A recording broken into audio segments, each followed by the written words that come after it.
இன்றைக்கி வந்து நம்ம ஏபிசி ஜூஸ் வந்து போட போகிறோம். ஸோ ஏபிசினா ஆப்பிள் மட்டும் தான் போடணுன்னு இல்லை, நம்ம ஆம்லாவும் ஆட் பண்ணிக்கலாம். ஸோ இன்றைக்கி பீட்ரூட், கேரட், ஆம்லா, அப்புறம் லெமன், ஒரு ஆஃப் லெமன் வந்து நம்ம அதில் எடுத்துக்க போகிறோம். சரிங்களா? ஸோ நம்ம சில பேர் டெய்லியும் குடிக்கிறனால நம்மளுக்கு இந்த கோல்டு வரும் அப்படின்னு யோசிப்பாங்க. ஸோ அதுக்காக ஒரு சின்ன பீஸ் வந்து நம்ம இஞ்சி ஆட் பண்ணிக்கலாம். சரிங்களா? இப்போ இது எல்லாமே கிரைண்ட் பண்ணிக்கலாம். ஸோ அந்த சின்ன பீஸ் இஞ்சி நான் இதிலே கல்லுப்பும் நான் ஆட் பண்ணிக்கிட்டேன். சரிங்களா?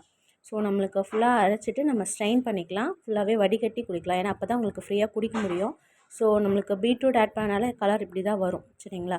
ஸோ இதில் வந்து நம்ம ஆஃப் லெமன் வந்து நம்ம ஸ்க்வீஸ் பண்ணிக்கலாம். ஸோ சில பேருக்கு டெய்லியும் நம்ம இது எடுக்கும்போது தொண்டை கட்டும், சளி பிடிக்குதும்பாங்க. ஸோ அவங்களுக்கு வந்து நீங்கள் இஞ்சியும் மிளகுத்தூள் நீங்கள் ஆட் பண்ணிக்கலாம். ஸோ அப்போ வந்து உங்களுக்கு அந்த தொண்டை கட்டாது. ஸோ நம்மளுக்கு ஏபிசி ஜூஸ்னால் நம்மளுக்கு ஆப்பிள் தான் வேணும் அப்படின்னு கிடையாது.